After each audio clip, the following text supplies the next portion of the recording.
क्यों आए हो यहाँ? क्या काम है? क्या बात है?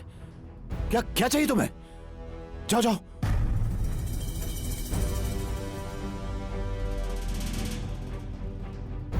अरे क्यों आए हो यहाँ? किस लिए? मैंने कुछ नहीं किया। दादाजी!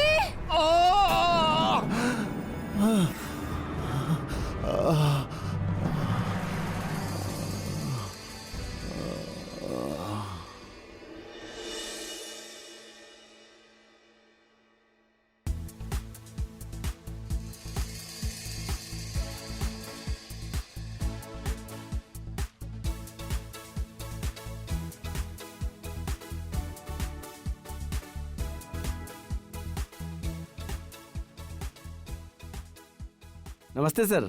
नमस्ते नमस्ते। कैसे हो प्रदीप?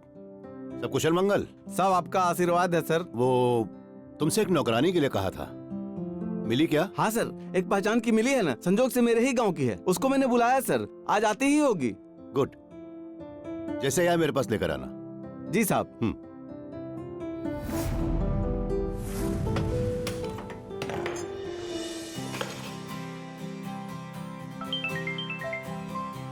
अरे हेलो। प्रणाम पापा। खुश रहो बेटा। कैसे हैं आप? भाई अभी तक तो अच्छा हूं, आगे भगवान की मर्जी। तुम सुनाओ, तुम्हारा क्या हाल चाल है? अच्छा हाँ, अपनी पिंकी रानी कैसी है? ठीक है पापा, आजकल थोड़ा सा बिजी है क्योंकि कॉलेज शुरू हो रहे हैं ना। अच्छा अच्छा। भाई ये बताओ कि तुम लोग इस बुड्ढे से मिलने कब आ रहे हो? पापा जल्दी आ रहे हैं, थोड़ा सा उसकी छुट्टियां हो जाए ना शुरू। अच्छा ये बताइए कि आपको नौकरानी मिली कि नहीं मिली? मिल जाएगी बेटा। वैसे इस शहर में एक यही आसानी है, अगर आपके पास पैसे हो तो सब कुछ मिल जाता है। वैसे वॉचमैन ने कहा है कि वो लेकर आएगा। बाबूजी प्रणाम। अरे राधिका बिटिया, खुश रहो खुश रहो। क्या हाल चाल है? मैं ठीक हूँ बाबूजी, आप कैसे हैं? राधिका बेटा, लगता है कोई आया है, हम तुमसे बाद में बात करेंगे। ठीक है बाबूजी। अरे आ रहा हूं भाई, आ रहा हूं, रुको रुको।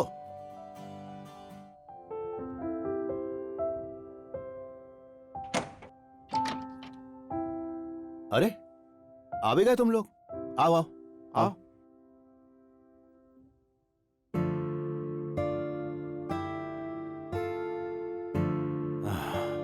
नाम क्या है तुम्हारा? साहब रूपाली। गांव? जी हम प्रदीप भैया के गांव से ही हैं। वो साहब आपको बताया था ना। हाँ हाँ हाँ, याद आया याद आया। लेकिन इसको देखकर लगता नहीं कि ये घर का कामकाज कर पाएगी। क्यों साहब? जरा इधर आना। जा। जरा हाथ दिखाओ अपना।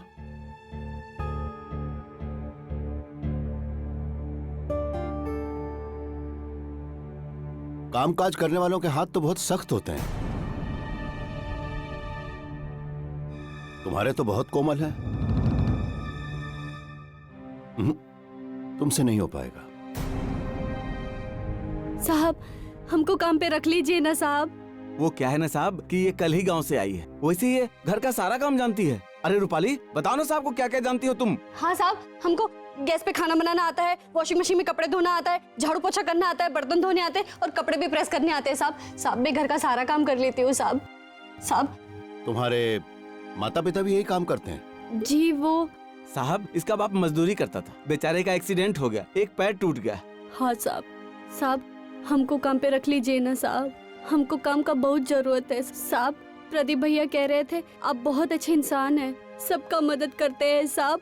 साहब हमको काम पे रख लीजिए ना साहब। ठीक है ठीक है। देखो तुमको यहाँ के सारे कामकाज के महीने के 10,000 रुपए देंगे, लेकिन एक शर्त है, सुबह 7 बजे से लेके रात के 10 बजे तक यहाँ पर काम करना होगा। मंजूर है साहब।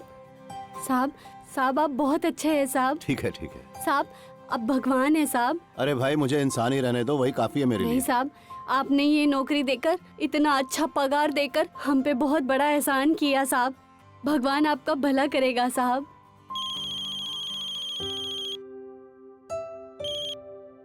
हेलो हेलो माँ, माँ हमको नौकरी मिल गया। साहब बहुत अच्छे हैं माँ, हमको 10,000 रुपया महीना देने के लिए भी बोले हैं। हम रात को आके ना आपको सब बातें बताएंगे। और हाँ, आज से हम यहीं पे काम करेंगे। हाँ माँ? रूपाली जरा इधर आना। अच्छे से काम करना और साहब को शिकायत का मौका नहीं होना चाहिए, समझ गई? जी प्रदीप भैया। चलता हूँ साहब, गेट पे कोई नहीं है। 1 मिनट।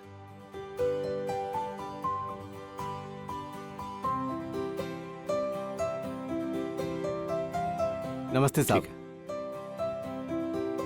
साहब खाने में क्या बनाऊं?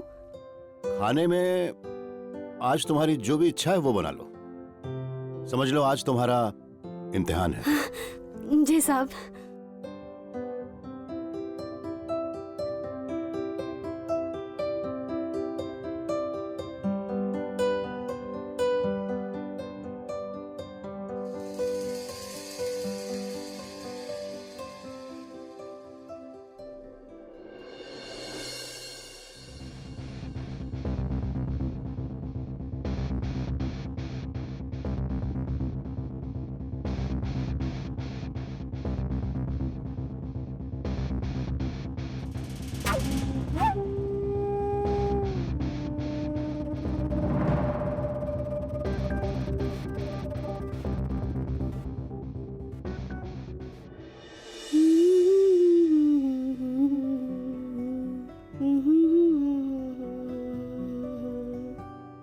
अरे सब्जी आप?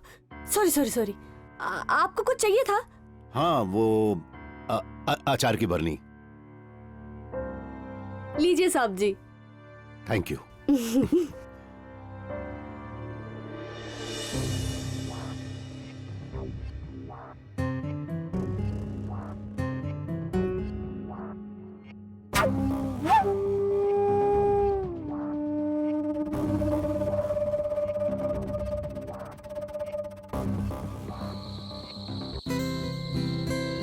Happy birthday to you. Na, na, na, na.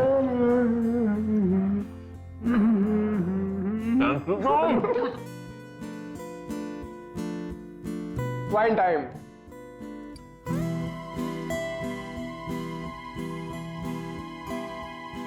Here is your drink. क्या हो रहा है? जी साहब जी, वो घर का सारा काम खत्म हो गया था तो हम बैठ के थोड़ा सा टीवी देख रहे थे। तुम्हें ये टीवी पर फिल्में देखना अच्छा लगता है? हाँ साहब जी, गांव में हम टीवी किराए पे लेकर आते थे और सब मिलकर फिल्म देखते थे। एक नई फिल्म लगी है सिनेमा हॉल में, चलो हम तुम्हें दिखा कर लाते हैं, ठीक है? सच्ची साहब जी, आप हमें लेकर सिनेमा हॉल जाएंगे फिल्म दिखाने? हाँ, हम तुम्हें सिनेमा हॉल में फिल्म दिखाने ले जाएंगे। उसके बाद तुम्हें चाइनीज खिलाएंगे और फिर तुम्हें मॉल में ले जाकर नए नए कपड़े भी दिलाएंगे। ठीक है साहब जी, हम अभी तैयार होकर आते हैं और अपना साबुन से मुंह धोकर आते हैं। हाँ ठीक है, लेकिन जल्दी जल्दी आना। हाँ जी साहब जी। जाओ।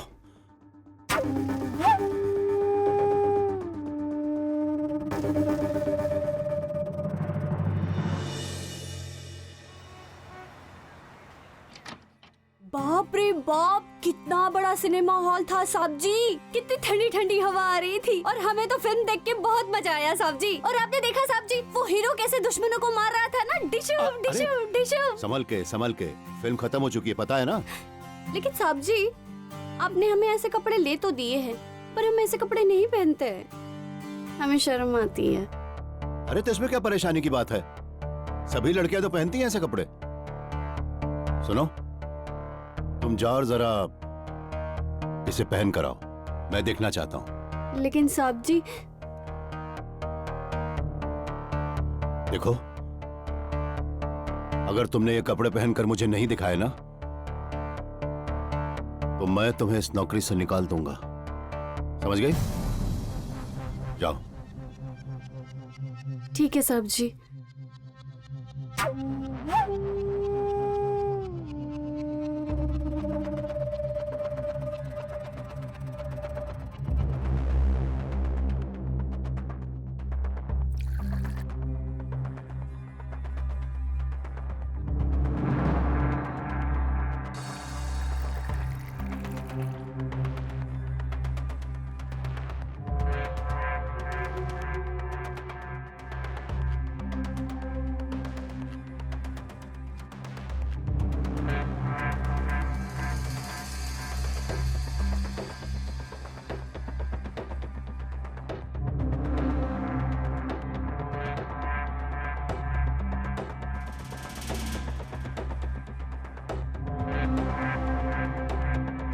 ये दुपट्टा क्यों पहन रखा है? हटा दो ना इसे। नहीं साहब जी, इसे रहने दीजिए, हमें शर्म आती है। अरे तुम हमारे साथ मॉल में गई थी, किसी लड़की ने जीन्स पे दुपट्टा पहना हुआ था, तुमने देखा था क्या? नहीं ना? फिर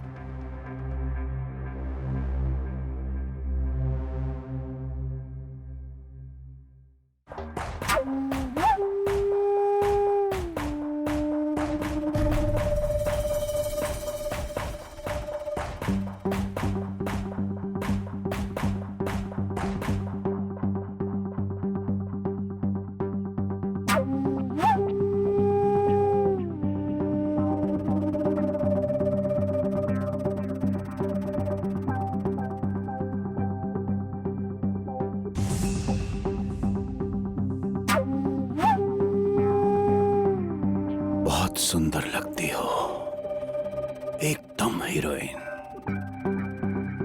दैट साहब जी, आप तो कुछ भी बोलते हो। अच्छा साहब जी, हम कपड़े बदल कर घर जाते हैं, माँ हमारा इंतजार कर रही होगी।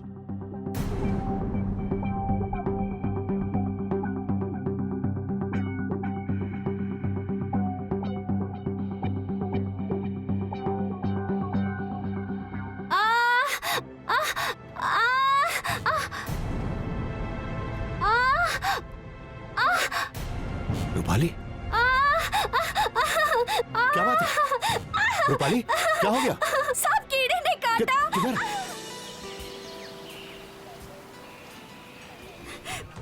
आपने ये सब ठीक नहीं किया साहब जी, आप किसी को मुंह दिखाने लायक नहीं रहे।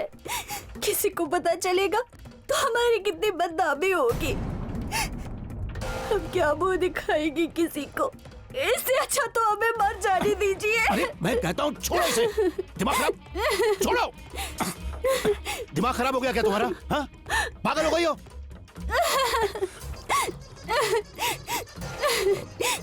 साहब जी, हम माँ को क्या मुंह दिखाएंगे, पिताजी से कैसे कहेंगे? हमें तो कुछ समझ में नहीं आ रहा। इससे अच्छा तो हमें मर जाने दीजिए। हे भगवान, ये मुझसे क्या हो गया? अब क्या होगा? अगर ये बात किसी को पता चल गई तो मैं क्या जवाब दूंगा? कैसे सामना करूंगा? संजय का, अपनी बहू का, घर वालों का, दुनिया वालों का, कैसे निकलूंगा इससे? अब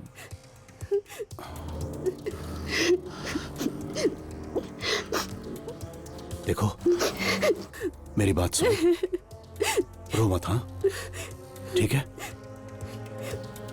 किसी से भी ये बात बताना मत, मैं भूल चुका हूं। अब तुम भी भूल जाना। हाँ,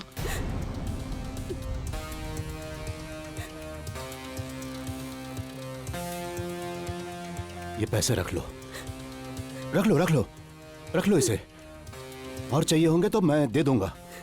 और हाँ, वो प्रदीप पूछे ना तो कह देना कि तुम्हारा काम मुझे अच्छा नहीं लगा और मैंने तुम्हारा हिसाब कर दिया, फुल एंड फाइनल। ठीक है ना? ठीक है, तुम जाओ, घर जाओ, जाओ। हाँ, जाओ जाओ, संभल के जाना। हाँ, जाओ जाओ।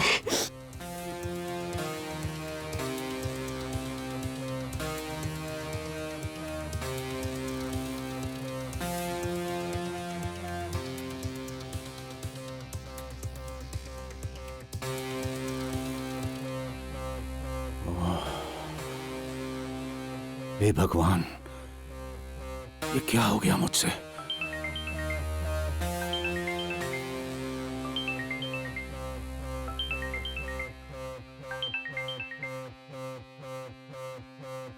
हेलो। हेलो पापा। बेटा, कैसे हो तुम? बस ठीक हो पापा, आपका हालचाल पूछने के लिए फोन किया था। मैं ठीक हूँ बेटा, तुम लोग अपना ख्याल रखना। अच्छा सुनो, मुझे थोड़ा काम है, मैं बाद में फोन करता हूँ। Okay, bye.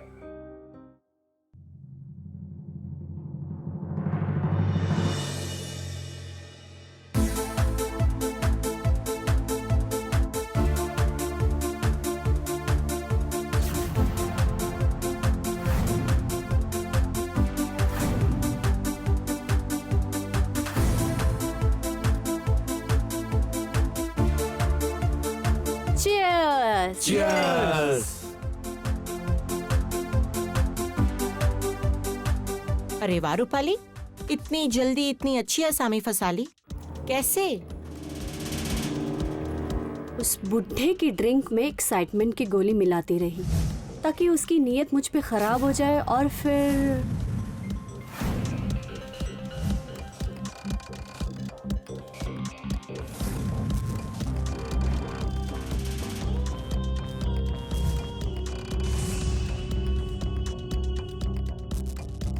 अरे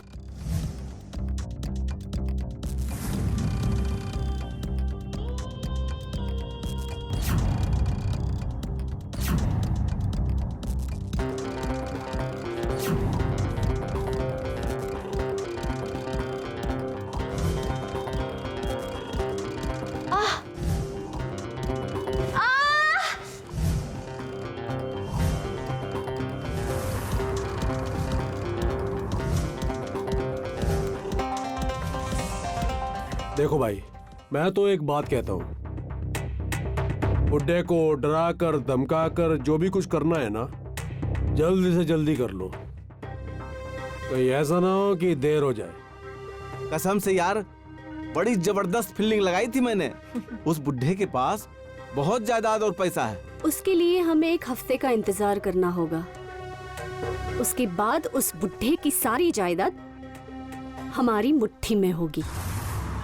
आजकल घर का काम करने के लिए घर में नौकर या नौकरानी रखना ये आम बात हो गई है। घर में काम करने वाला नौकर या नौकरानी ये वो सदस्य है जो आपके घर का सदस्य ना होते हुए आपके बीच रहता है। वो आपके घर के कोने कोने से वाकिफ होता है। उसको आपकी हर कमजोरी, परिवार के हर सदस्य की पूरी जानकारी होती है। इसीलिए घर में किसी को भी नौकर रखते हुए ये अच्छी तरह से जांच परख लेना चाहिए कि जिस इंसान को आप अपने घर के कामकाज की जिम्मेदारी सौंप रहे वो भरोसे के लायक है या नहीं, उसका कोई आपराधिक बैकग्राउंड तो नहीं है।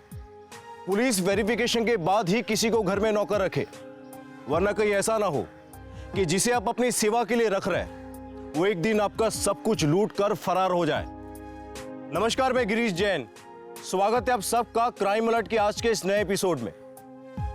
दोस्तों, ऐसे कई गैंग सक्रिय है जो इस तरह की वारदात को अंजाम देते हैं। ये बहुरूपीय नौकर बन के घर में घुसते हैं और आपको बर्बाद करके चले जाते हैं। कभी कभी तो ये हत्या जैसा जघन्य अपराध करने से भी नहीं चूकते।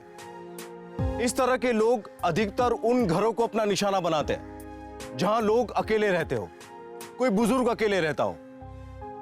मुंबई के एक पॉश एरिया में रहने वाले retired income tax officer Atul Kumar ने बिना पुलिस वेरिफिकेशन के सिर्फ वॉचमैन के कहने पे घर में नौकरानी रख ली।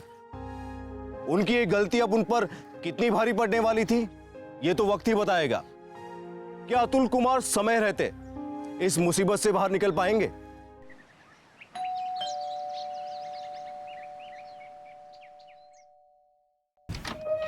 तुम अरे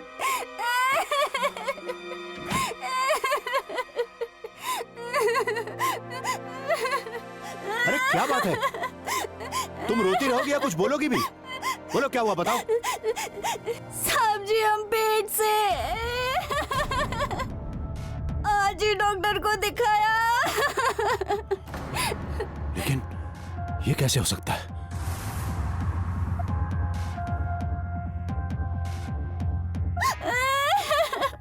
अच्छा अच्छा, तुम चुप हो जाओ, चुप हो जाओ ना, मैं कह रहा हूं ना, चुप हो जाओ। कोई बात नहीं, देखो हम कुछ करते हैं। हाँ, एक बात बताओ, तुमने इस बारे में किसी को कुछ बताया तो नहीं है ना? अभी तक तो किसी को बताया नहीं, लेकिन हमारी अम्मा को पता चल गया, वही हमें डॉक्टर के पास लेकर गई थी। अरे दिमाग खराब है तुम्हारा? क्यों बताया तुमने अपनी माँ को इस बारे में? सुनो, चुप जाओ, चुप जाओ, नीचे नीचे नीचे, चुप जाओ, चुप जाओ, चुप जाओ।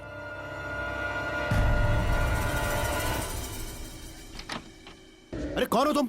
क्या चाहिए? हाँ, क्या क्या चाहिए? क्यों आई हो? कहाँ है मेरी रूपाली बेटी? रूपाली? रूपाली कोई नहीं है यहाँ। वो रूपाली तो यहीं आई थी। अरे नहीं है यहाँ पे, कहीं नहीं है। जाओ तुम यहाँ से, जाओ जाओ। हटिए आप। रूपाली, रूपाली। अरे मैंने कहा ना यहाँ पर कोई नहीं है। उल्टा तू यहाँ छुपी है? कल मुही मार डालूंगी तुझे, मैं मार डालूंगी। अरे क्या कर रही हो? मर जाएगी वो। हाथ हटाओ, छोड़ो उसे।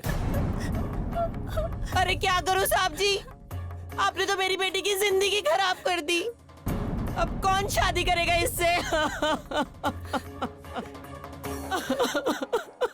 अरे सुनो सुनो सुनो, मेरी बात सुनो, मेरी बात सुनो। देखो, इस तरीके से रोने से कुछ नहीं होगा, समझी? इसका एबॉर्शन करवा दो, किसी को कुछ पता नहीं चलेगा। अरे हम ऐसा नहीं कर सकते साहब जी, इतने पैसे हम कहाँ से लाएंगे? डॉक्टर 10 लाख रुपए मांग रहा है। पागल हो गई क्या? इतने पैसे कहाँ लगते हैं एबॉर्शन के? अरे कौन पागल डॉक्टर है जो इतने पैसे ले रहा है?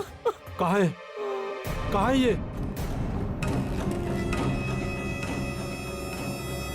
ये शहर में करने के लिए भेजा था मैंने तुझे, हैं? आज मैं तेरी जान ले लूंगा। क्या कर रहे हो? पागल हो गए क्या? छोड़ो से। हाँ साहब जी, मैं पागल हो गया हूँ और इस पागल को ये समझ नहीं आ रहा है कि वो क्या करे और क्या ना करे। आज या तो मैं इसकी जान ले लूंगा या अपनी जान दे दूंगा। एक गरीब के पास उसकी इज्जत होती है, इज्जत। अब मैं जीकर क्या करूंगा? छोड़ो, छोड़ो से। छोड़ो। नहीं पिताजी, गुनहगार हम हैं, हमें मार दीजिए। मर जाएगी वो, मैं कह रहा हूँ छोड़ो। हमारा गला दबा दीजिए। हट जाओ, छोड़ो। मार दीजिए हमें। क्या हो रहा है यहाँ पे अंकल? शोर आवाज आ रही है बाहर पे, कुछ प्रॉब्लम चल रहा है आपके घर पे? नहीं नहीं, कोई प्रॉब्लम नहीं है। वो मेट की थोड़ी सी घरेलू प्रॉब्लम है, वो हम लोग सॉल्व कर लेंगे। आप लोग जाइए। Thank you.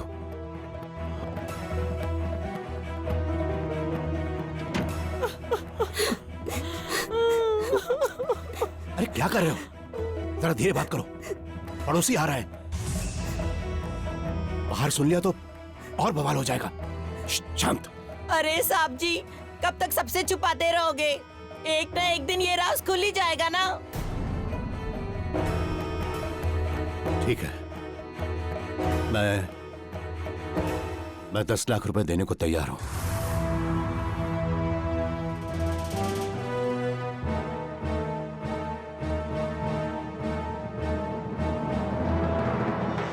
निशा, ये तेरा। विनोद, ये तुम्हारा। प्रदीप, ये तुम्हारा। और सुमित, ये तुम्हारा। अब तो हमारी ऐश ही ऐश है। मानना पड़ेगा रूपाली, इस बार प्रदीप ने अच्छा मुर्गा फंसाया है। अब उसका बचना मुश्किल है।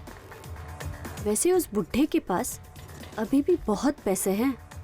और वो सारा पैसा हमें उस बुढ़े के बेटे संजय के आने से पहले ही निकालना होगा। भाई मैं तो एक बात कहता हूँ, जो भी कुछ करना है जल्दी से जल्दी कर लो।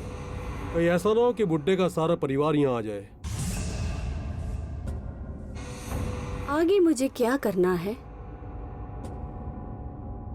वो मुझे अच्छे से पता है।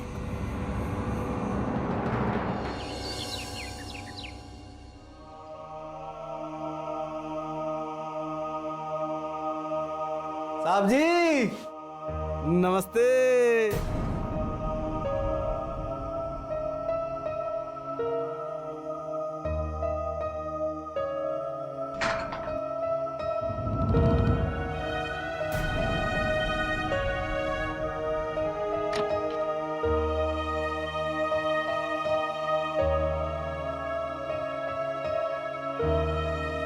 तुम?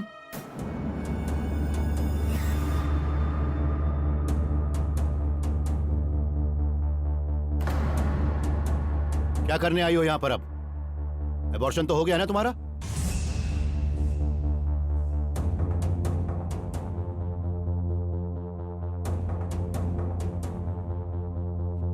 सोने की अंडा देने वाली मुर्गी को कोई मारता है? मतलब ये मेरे भोले दीवाने, मेरे पेट में तुम्हारा बच्चा है तो हुआ ना सोने का अंडा देने वाली मुर्गी। तुम कितने भोले हो बुढ़ो। तुम्हें लगा गांव की भोली भाली मासूम सी दिखने वाली लड़की को कुछ गिफ्ट्स देकर उसके साथ ऐश करोगे।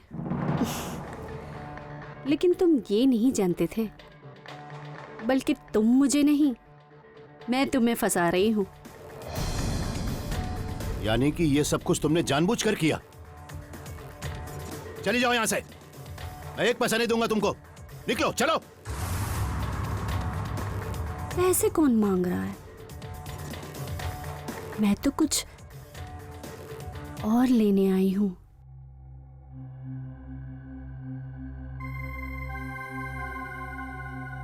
तुम्हारे सारे क्रेडिट कार्ड, वो भी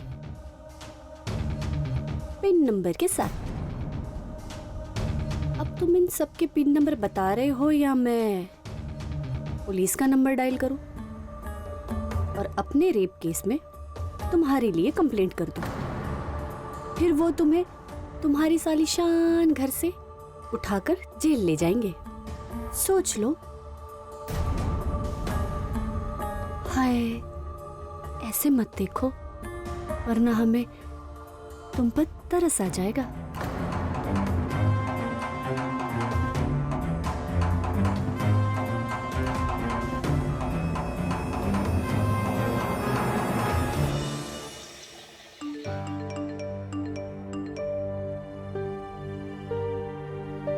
अरे इतने मैसेजेस किसके आ रहे हैं? मैसेजेस? ये तो सारे मेरे क्रेडिट कार्ड के मैसेजेस हैं जो मैंने पापा को दिया था। ये तो किसी ज्वेलरी शॉप का पेमेंट लग रहा है। दिखाना। ये ज्वेलरी किसके लिए ले रहे हैं पापा? प्रदीप कहाँ है? आजकल दिखाई नहीं देता। साहब जी, वो तो नौकरी छोड़कर चला गया है, उसकी जगह हम ड्यूटी कर रहे हैं। इसका मतलब वो भी इन लोगों से मिला हुआ था।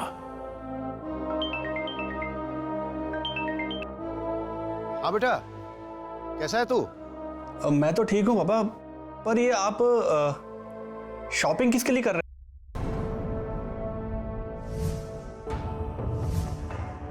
पापा मैं आपसे कुछ पूछ रहा हूँ। बेटा वो तुम और बहू यहाँ आने वाले हो ना, इसीलिए शॉपिंग चल रही है, और कोई बात नहीं है। अच्छा अच्छा अच्छा, पापा हमारे लिए शॉपिंग कर रहे हैं। पापा अच्छा मैं ये कर, मुझे किसी काम से निकलना होगा। मैं रात में बात करता हूँ, ठीक है? Okay bye.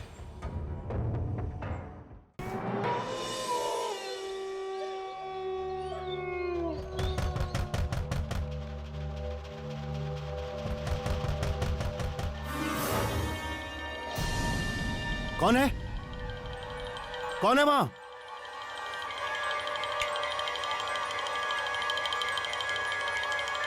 अरे कौन है? वॉचमैन, वॉचमैन, कौन है?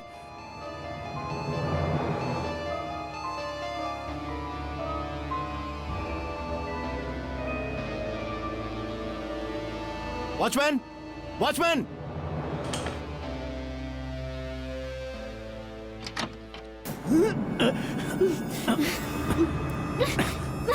अब क्या चाहिए तुम लोगों को? क्यों आए हो यहाँ? 2 करोड़। दिमाग खराब हो गया तुम लोगों का? कहां से लाऊंगा मैं इतने पैसे? ये फ्लैट बेच के। मैंने पता किया है, इस फ्लैट की कीमत कम से कम 2 करोड़ से भी ज्यादा है। इमरजेंसी में 2 करोड़ तो कोई भी दे देगा। मैं एक पैसा भी तुम लोगों को देने वाला नहीं हूँ। निकलो यहाँ से। देखो बुड्ढे, अगर तूने हमको पैसा नहीं दिया तो हम तेरा वो हाल करेंगे, कहीं मुंह दिखाने लायक नहीं रहेगा। और ये न्यूज चैनल वाले जो है ना, तेरी इज्जत के टुकड़े टुकड़े कर देंगे और तेरे घर वाले तुझ पर थूकेंगे। मैं तुम लोगों की धमकी में आने वाला नहीं हूँ। जाओ जाओ, जो करना है कर लो। ठीक है। यहाँ से मैं सीधा जाती हूँ पुलिस स्टेशन और तुम्हारे खिलाफ कर दूंगी कंप्लेंट, समझे?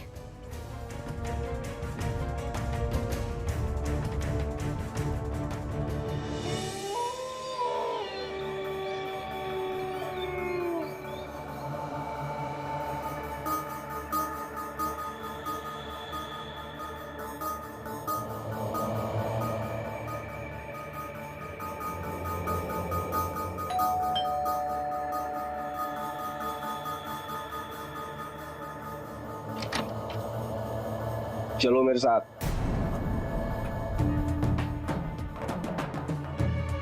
आप सब खड़े खड़े तमाशा क्या देख रहे हैं? इस आदमी ने हमारी इज्जत लूटी है, मारिए इसे। मारो मारो मारो मारो मारो मारो मारो मारो। ये क्या हो गया मुझे? कैसे कैसे ख्याल आ रहे हैं मुझे? मैं अरेस्ट हो जाऊंगा?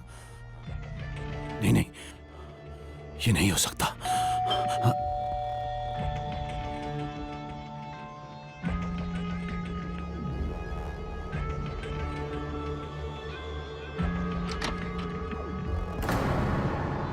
इंस्पेक्टर सुमित। जी आइए।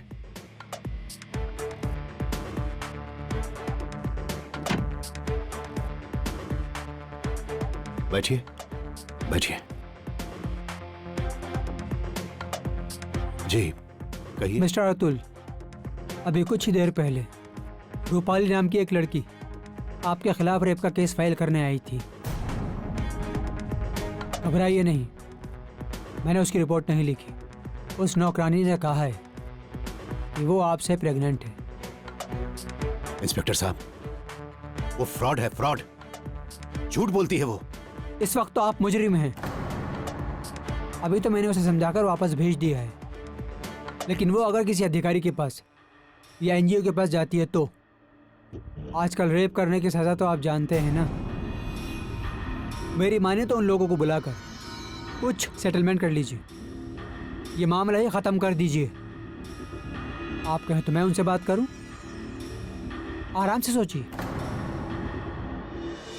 कभी कभी इंसान जज्बात में आकर या अनजाने में कोई ऐसा गुनाह कर बैठता है जो उसके जीवन की सबसे बड़ी भूल साबित होता है, और अगर वक्त रहते वो उस भूल को सुधारने की बजाय उस पर पर्दा डालने की कोशिश करता है, तो ये उसकी दूसरी ऐसी भूल होती है जिसके बाद उसके बचने के सारे रास्ते बंद हो जाते हैं, और न चाहते हुए वो एक ऐसे दलदल में धंसता चला जाता है जहां से बाहर निकलना उसके लिए बहुत ही मुश्किल हो जाता है। अतुल कुमार जज्बात की धारा में बहकर गुनाह के एक ऐसे दरिया किनारे आ खड़ा हुआ जहां रूपाली और उसकी गैंग के लोग भयानक मगरमच्छ की तरह उसे निगलने के लिए तैयार खड़े थे। क्या अतुल कुमार समय रहते इस दलदल से बाहर निकल पाएंगे? बड़ी मुश्किल से सेटलमेंट के लिए राजी किया इन्हें, लेकिन अब मैं ऐसे कुछ भी नहीं दूंगा। हमने कहा था ना दरोगा साहब, ये ऐसे नहीं मानेंगे। ये ठीक है, आप हमारी रेप की एफआईआर लिखिए और इन्हें अंदर कर दीजिए। देखिए मिस्टर अतुल, मेरी हिम्मत कैसे हुई पुलिस वाले पे हाथ उठाने की? क्योंकि तुम इंस्पेक्टर नहीं, फ्रॉड हो। अब तुम लोगों का नाटक नहीं चलने वाला। बाबा ने हमें सब कुछ बता दिया। एफआईआर तो तुम सबकी होगी, वो भी असली पुलिस थाना में। सुमित भाग। चल संजय,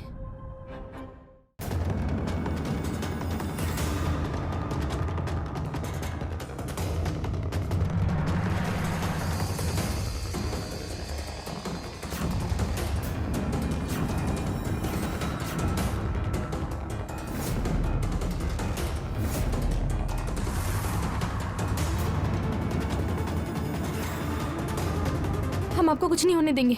पिंकी, तुम बाबूजी का ध्यान रखना, हम आते हैं, हम अभी आते हैं।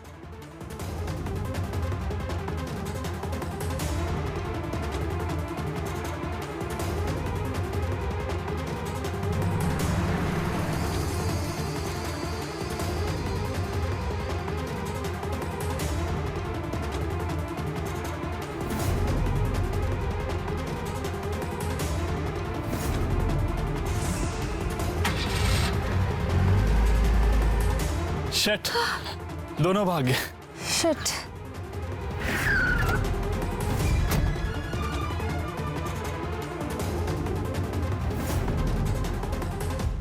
पापा के पास रूपाली के घर का एड्रेस जरूर होगा। तुम पापा को फोन करके उसके घर का एड्रेस लो।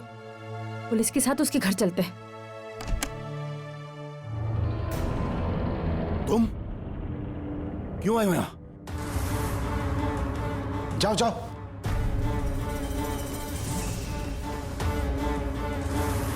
अरे क्यों आए हो यहां? किस लिए? दादाजी,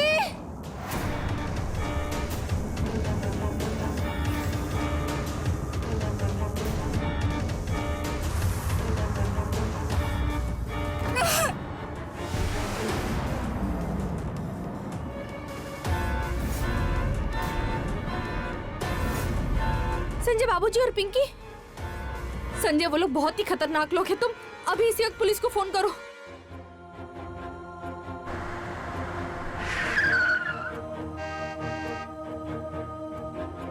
कौन है बेटा, देख लेना। ए बुढ़िया, अपना मुंह बंद रख, नहीं तो टेटवा दबा दूंगी तेरा। आती हूँ मैं।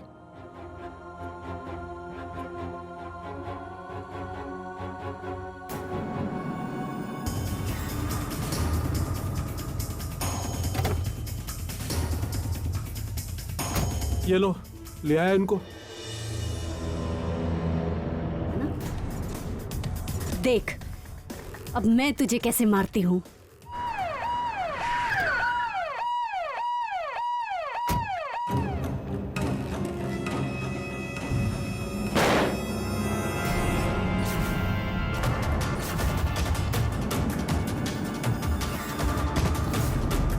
रूपाली!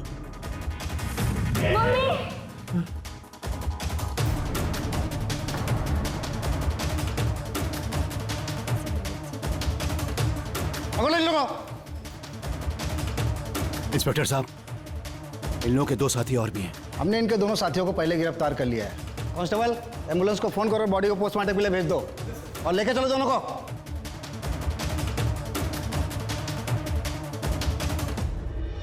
आजकल की इस भागदौड़ भरी जिंदगी में रिश्ते हमारे हाथ से बंद मुट्ठी में रेत की तरह फिसलते जा रहे हैं। माँ बाप न जाने कितने त्याग कर अपने बच्चों को पालते हैं, उनको शिक्षित करते हैं, उनको इस लायक बनाते हैं कि वो समाज में सर उठाकर इज्जत के साथ रह सके। लेकिन यही बच्चे जब बड़े होते हैं तब अपने आराम और करियर के लिए उन बूढ़े माँ बाप को छोड़कर चले जाते हैं। तब ऐसी ही न जाने कितनी घटनाएं उन बूढ़े माँ बाप के साथ होती है जो अतुल कुमार के साथ हुई। अतुल कुमार के अकेलेपन ने ही इस घटना को जन्म दिया, जिसका शिकार एक साथ कई लोग हुए। पुलिस की गिरफ्त में आने के बाद खुलासा हुआ कि रूपाली और उसकी गैंग के लोगों ने अतुल कुमार जैसे कई लोगों को अपना शिकार बनाया और उनसे लगभग 9 करोड़ रुपए की उगाही की। दोस्तों, इस तरह के अपराध को रोकने का एक ही तरीका है कि अव्वल तो हम अपने परिवार से अलग ना हो, और यदि किसी कारण से हमें एक दूसरे से अलग होना भी पड़े तब भी हमेशा एक दूसरे के संपर्क में रहे। और अलग रहते वक्त यदि ऐसी कोई घटना घट जाए जिसके लिए हम शर्मिंदगी महसूस कर रहे हैं तो बिना डरे, बिना हिचकिचाहट के सारी बातें अपने परिवार वालों से शेयर करें। वो आपकी बात जरूर समझेंगे, क्योंकि वो आपके असली शुभचिंतक है और अपने हमेशा अपने ही होते हैं। और सबसे अहम बात, घर के अंदर किसी भी अनजान व्यक्ति को आने की इजाजत तभी दे जब आप उसके बारे में अच्छे से जांच पड़ताल कर ले। इसी के साथ मैं गिरीश जैन क्राइम अलर्ट के इस एपिसोड में आपसे विदा लेता हूं। फिर मिलूंगा ऐसे ही किसी अपराध से आपको अलर्ट कराने। तब तक be alert, be safe. Crime alert, जुर्म के खिलाफ आवाज।